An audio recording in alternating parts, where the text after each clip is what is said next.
የ45 ደቂቃ ፍላይት ነው። የስንት ሰዓት ፍላይት ነው ጆን?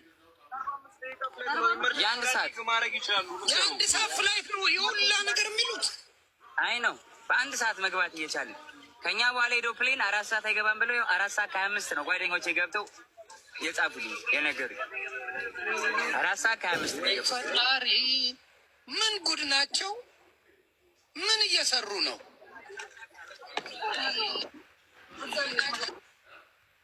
አያ ቴምፕሬቸር ራይዝ እንዲያደርግ ኤሲ ጠፋብን። ኤሲ ጠፋብን። ኤሲ ጠፋብን። ይሁን ያውቀው ተከፈተ።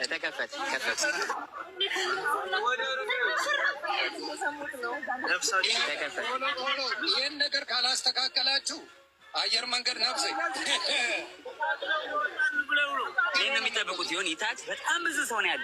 በእነ ጆን ዳንኤል የክስ መዝገብ ጉዳይ ላይ እነ ጆን ዳንኤል የዋስትና መብታቸውን ተከልክለው ከማረሚያ ቤት ሆነው ጉዳያቸውን እንዲከታተሉ ተወስኗል። እናም ጉዳያቸውን ማረሚያ ቤት ሆነው የሚከታተሉት እስከ ቀጣይ ቀጠሮ ወይም ደግሞ እስከ ጥቅምት 4 ድረስ። ዛሬ በዋለው ችሎት ላይ እነ ጆን ዳንኤል ጠበቆች ደንበኞቻቸው የተከሰሱበት ድንጋጌ በመርህ ደረጃ ዋስትና የሚያስከለክል አይነት ስላልሆነ የዋስትና መብታቸው እንዲፈቀድ ጠይቀው ነው። ከሳሽ አቃቤ ሕግ በበኩሉ ደግሞ በልዩ ሁኔታ ዋስትና ሊያስከለክል ስለሚችል በሰበር ሰሚ ችሎት ትርጉም የተሰጠባቸው ማለትም ከወንጀሉ ከባድነትና ከክሱ ተደራራቢነት ከጉዳዩ ባህሪና ከአካባቢ ሁኔታዎች አንጻር ዋስትና ሊያስከለክሉ የሚችሉበትን ትርጉም የተሰጠባቸውን የሰበር ሰሚ ችሎት መዝገብ ቁጥሮችን ጠቅሶ የዋስትና መብታቸው እንዲታለፍ ጠይቆ ነው። በዚህም መሰረት የፌዴራል ከፍተኛ ፍርድ ቤት ተረኛ ወንጀል ችሎት የግራ ቀኝ የዋስትና ክርክሩን መርምሮ ብይን ለመስጠት ለዛሬ በሰጠው ቀጠሮ መሰረት ብይን ሰጥቶበት እናም ተከሳሾቹ ከቀረበባቸው ተደራራቢ ክስ አንጻር ቢወጡ የዋስትና ግዴታቸውን አክብረው ሊቀርቡ አይችሉም በማለት የጠየቁትን የዋስትና ጥያቄን ውድቅ አድርጎ ተከሳሾቹ በማረሚያ ቤት ሆኖ ጉዳያቸውን እንዲከታተሉ ታዙ። እናም ክሱንም ለመመልከት ለጥቅምት 4 ቀን 2016 ዓ.ም ተቀርጿል። ከሰሞኑ በዚህ ሶሻል ሚዲያ ላይ ጆን ዳንኤል በዋስትና ከእስር እንደተለቀቀ የሚያሳዩ ብዙ ቪዲዮዎች እየወጡ ነው። ብዙዎቻችሁም ጋር ደርሷል ብዬ አስባለሁ። ነገር ግን በዋስትና መብቱ ተከልክሏል። አሁንም ድረስ አልተለቀቀም። ዞን ያለ። ከዛ በተጨማሪ ደግሞ ብዙዎች እናቱ ነኝ እንደዛ እያሉ ቪዲዮ እየሰሩ ነው። ነገር ግን የጆን ዳንኤል እናትም አባትም ውጭ ሀገር ነው ያሉ። ሌላኛው ነገር ጠበቃቸው ጌቱ ካሳው እንዳሳወቀኝ ከሆነ የ14 ቀን ቀጠሮ ከተፈቀደባቸው በኋላ ይግባኝ ጠይቀው ለእሮብ ተቀጥሯል። ይህም ይግባኝ ለፌዴራል ጠቅላይ ፍርድ ቤት የወንጀል ይግባኝ ሰሚ ችሎት በመዝገብ ቁጥር 269912 የገባ እና እንዳልኳችሁ ለእሮብ ተቀጥረው ነበር። ነገር ግን ጉዳያቸው ቀድሞ እንዲታይላቸው ሰኞ ድጋሚ ጥያቄ እንደሚያቀርቡ ነግረውኛል። ሌላኛው ነገር ከተያዙበት ቀን ጀምሮ የጆን ዳንኤልም ሆነ የሌሎቹ ስልክ በፖሊስ ቁጥጥር ስር እንደሆነ ይታወቅልኝ ብሏል። እናም በእነሱ ጉዳይ ላይ ምንም አይነት መረጃ ማግኘት ከፈለጋችሁ በቀጥታ የእነሱን ጠበቆች ማናገር ትችላላችሁ። ያው እንደምታውቁት የነ ጆን ዳንኤል የክስ መዝገብ ዛሬ ላይ የፍርድ ቤት ቀጠሮ ነበራቸው። እናም በዚህ መሰረት ዛሬ ላይ በዋለው ችሎት አቃቢ የክስ መመስረቻ ብሎ 5 ቀን ጠይቆ ፍርድ ቤቱ ፈቅዶለታል። የተጠርጣሪዎቹ ጠበቆች በበኩላቸው አቃቢ ምርመራውን ሲመራ ቆይቶ እንደ አዲስ መዝገቡን ተመልክቼ ክስ ለመመስረት ለመወሰን እንዲያስችለኝ የክስ መመስረቻ ጊዜ ይሰጠኝ ማለቱ ተገቢ አይደለም በማለት ተከራክሯል። በዚህም መሰረት ክስ ለመመስረት ለመስከረም 3 2017 ዓ.ም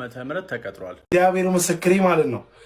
ጌታ ምስክሬ ያለቀሰ እና አዋርድ ይዤት እንዴት ገምቱ እና አዋርድ ይዤ ዛሬ ጆን ዳንኤል ጋር ነበርኩ። ይሄ አዋርድ እሱ እስኪመጣ ድረስ እኔ ሊሆነ ይሄ አዋርድ ማለት ነው። አው እዛ ላይ ስሙን አልጠቀስኩም እዛ አዋርዱ ቦታ ላይ ምክንያቱም ድጋሚ አጀንዳ መፍጠር ይሆናል ብዬ ስላሰብኩ ነው። እና ይሄ አዋርድ ሁላችንም ላይቭ ስትሪም ላስጀመረን ብዙ ላበረታታል ይሄ አዋርድ ጆዬ ነው። በእውነት የምሬን ነው የምላችሁ። ባይዘዌ እግዚአብሔር ምስክሬ ማለት ነው። ጌታ ምስክሬ አለቀሰ። እግዚአብሔርን አለቀሰ። ባይዘዌ ጆን ዳንኤል ስነግረው አለቀሰ። ጌታ ምስክሬ አለቀሰ።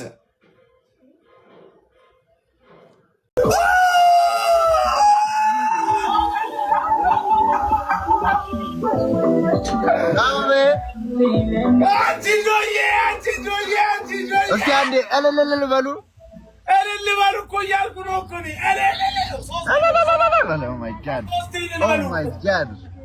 አንዴ ኮሜንት ላይ በሉ እግዚአብሔርን ሶስቴ እልል በሉ፣ ሁለቴ ውይ ውይ በሉ። ሶስቴ እልል ሁለቴ ውይ ውይ። ስማ የት አለ ይላሉ። ህግ ፕሮሰስ እኮ አለው። ከፍርድ ቤት ወረቀት ወጥቶ ምናምን ነው። ቀጥታ እኮ ወደ ቤት አይደል ፕሮሰስ አለው። ግን ዋናው ምንድነው? ሰርፕራይዙ ምንድነው? ተፈቷል ነው። የታላውን አጠገባችሁ ወዲያው ውጥት አይደለም የሚለው እና ብሩክሊንስ ምናምን እኮ እንትን ሰርተዋል ጋይስ ቪዲዮ ሰርተዋል አላየሁት አዎ ስማ ኖ ሞር እንትን ዘ ኪንግ ኢዝ ባክ ይላሉ አረረፉ እያልኳቸው ዛነፍ ምናምን እኔ ምን አለ ፈጣሪ የሰውን ነገር በማማ ባይሆን ኖሮ ቢሆነች ነገር እንደው ቢሆን ኖሮ ገባ እንደው ጆውን ፈጣሪ በቃ አሳሰረው ምናምን ነገርና ብዙ ነገሮች ነው ሲወጣ አንተም ብሎ ነው የሚወጣ ያገናዝባል ከማንንም በላይ ምን አይነት ጓደኝነት ይዘው እንደሚወጡ ከፒዶ ጋር ምን አይነት ቁርኝት ዝና ምንም እንዳልሆነ ገባ አይደለ በቃ ምን እንደሚጠቅም ብዙ ነገሮችን አይተው ይወጣሉ ግን ያንተ ደግሞ የኔ ደግሞ በእንትን መሆኑ በሞት ነገር መሆኑ ምናምን ትንሽ ያስደብራል እንጂ ግን ፈጣሪ ሲያስተምርህ ቢሆኑ ነገሮች ነው በምክንያት ነው በቃ እና እኔ በጆ ብዙ ነገር ተምሬ ቢሆኑ ያልተማርኳቸው ነገሮች ደግሞ ተማርኩ አሁን ደግሞ ከዚህ በኋላ የሚመጣውን ላይፍ ደግሞ በቃ ብልጥ ሆነ እንትን ማለት ነውና ብቻ ለበጎ ነው እኔ በጆንን ምን እንደው ነበር መሰለ ማርያምን ሞዚ ሆነ ሞተስ ቢሆን ኖሮ ወለዋለሁ ግን ስለው ምን እንዳለኝ ታውቃለህ እዛ ያለውት እኮ እስጢፎ የቁም ሞት ነው ያለኝ እግዚአብሔርን እና ብቻ በቃ ሁሉም ለበጎ ነው ፈጣሪ የፈቀደው ነው እንግዲህ ያደረገው ይመቻችሁ ያራዳልጅ ብላክ ያው አክስቴ እያመማት ነው መድኃኒት ልስጣት በቃ በኋላ እናወራለን ስታስል ሰማዋት አክስቴ አሳለች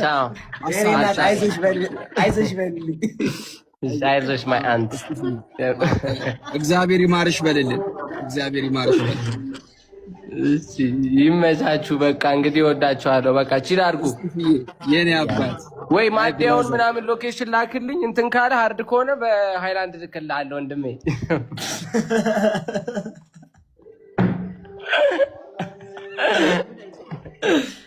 ጆንን ሲታሰር አማይወርድ ያላችሁ ተሰሩ ነበር አልወርድ አለ እምቢ አለ ኤርፖርትን አሸበረ ምናምን ሀገራችንን ለሌላ ዜጋ አዋረደ ስትሉት ነበር አሁን ደግሞ ጆን ዳንኤል ደግሞ ሲፈታ ደግሞ አዶናይ ለነበረው ቆይታ እናመሰግናለን ቻው ነገ ደግሞ አዶናይና ጆን ዳንኤል አብረው ቪዲዮ ደግሞ ሲሰሩ ሁለት ተጽዕኖ ፈጣሪ የወንድ ጀግኖች አብረው ቪዲዮ ሰሩ ትላላችሁ አታጨብጭቡ አቋም ይኑራችሁ እኩል ሁለት ሰው ማስኬድ ይቻላል እኩል ሁለት ሰው መውደድ ይቻላል እኩል ሁለት ሰው ማድነቅ ይቻላል ጭንቅላታችሁ እስክተቱት ማርያምን የእውነቴን ነው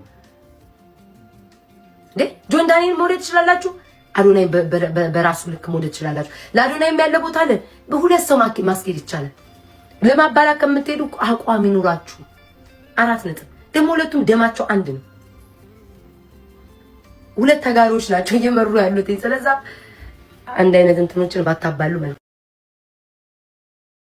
በቃመት ወይኔ